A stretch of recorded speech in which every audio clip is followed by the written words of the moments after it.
I think anyone who says the newborn phase is not the hardest or you're not in the trenches has not had a baby with colic or a baby with a hard temperament. Let me elaborate a little bit on that. My first baby could not be put down.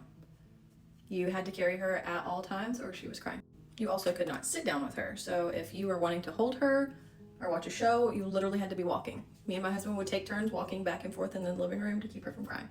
Car rides were absolutely brutal. Like, would literally scream her head off the entire time. We had to stop and pull over multiple times, even for short rides. She also would not eat normally. Like, she literally would scream the entire time you were trying to give her a bottle. So we had to wait until she was either falling asleep or just waking up to eat. She also never finished an entire bottle. There was always some left over. So if you can imagine, this made leaving the house incredibly difficult. I pretty much stayed home all the time and waited until she was either falling asleep or waking up to feed her. Anytime we went anywhere, she would pretty much scream cry the entire time. So we pretty much did not leave the house. We tried multiple reflex meds. I was dairy, soy, gluten, whatever, nut free for like 3.5 months. Nothing helped. We did end up seeing a GI specialist who got us a swallow study and referred us to a speech therapist. She actually failed the swallow study and they recommended that I pump exclusively and thicken the breast milk. I'd say that's probably what made the biggest difference for us.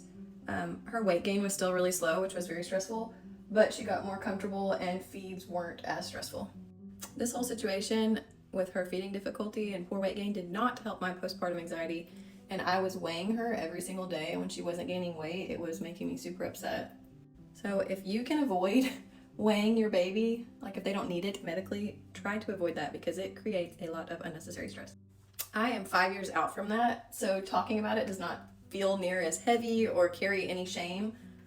I find it so important to share these experiences when you're on the other side because it helps moms who are in the trenches see that there's light at the end of the tunnel. That sweet baby is 5 now and thriving. She's doing really well. And while they say it's usually like the 3-month mark where they get better with colic, hers was about 4.5 months where things started to get better. So if you're a mom being told to enjoy the cuddles and it flies by so fast and you're not experiencing that, you are not alone. Those 4 months felt like an actual lifetime to me, and I was literally like surviving every single day, and that was it. I have had 2 very laid back babies since having my first baby, and it makes a world of a difference on your mental health postpartum. You can absolutely still have difficulty postpartum whenever you have a very laid back baby, but having a baby that screams 24/7 puts so much strain on your relationship and makes your day-to-day very difficult.